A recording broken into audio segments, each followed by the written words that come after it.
మూత తీయటమేనా? చాలేరా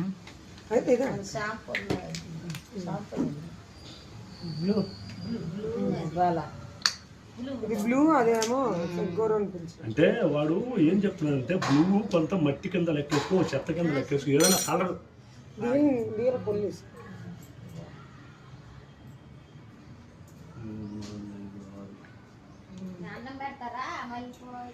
చూడు ముందు ఓకేనా?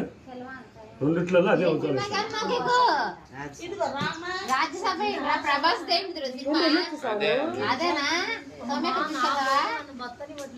రెండు ఒకే కలర్ కనపడుతున్నాయండి, రెండు ఒకే కలర్ కనపడుతున్నాయి. ఇది మామూలుగా మనం క్లీన్ చేసేదండి. ఇది మామూలు తెలుసు కదా, లైజర్ తెలుసు కదా, క్లీన్ చేసేది. దీంట్లో చేస్తున్నాండి క్లీన్ చేయడానికి కేవలం.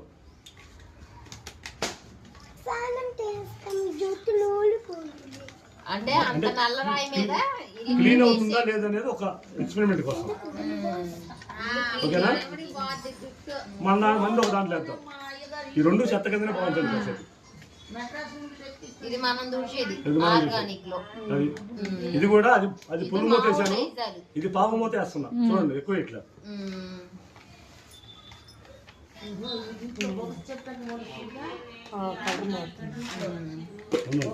కింద కొంచెం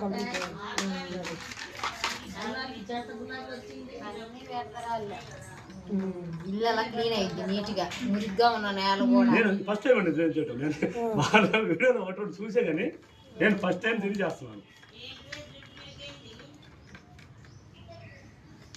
ఓకేనా? ఇది మనం ఎంతసేపు తిప్పినా సరే మనకు మురికిపోయినట్టు కనపడుతుంది కానీ మురికి మాత్రం పోదు. మురికిపోయినట్టు కనపడుతుంది కానీ మురికి మాత్రం పోదు.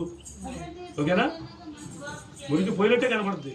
ప్లస్ ఇంకోటండి, ఇది పిల్లలు తాగినా కూడా ఏం కాదు, పిల్లలు తాగినా కూడా ఏం కాదు. దీనివల్ల లైజాల్ వేయడం వల్ల పిల్లలు కనుక దాని మీద పాకినా కూడా ఊపిరితిత్తులు ప్రాబ్లం వస్తుంది ఆ స్మెల్కి.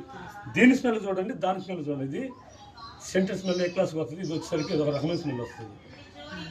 చూడండి దీని స్మెల్ మీకు తెలిసే ఉంటుంది కదా. ఇది ఎంతసేపు అన్నా చెప్పండి.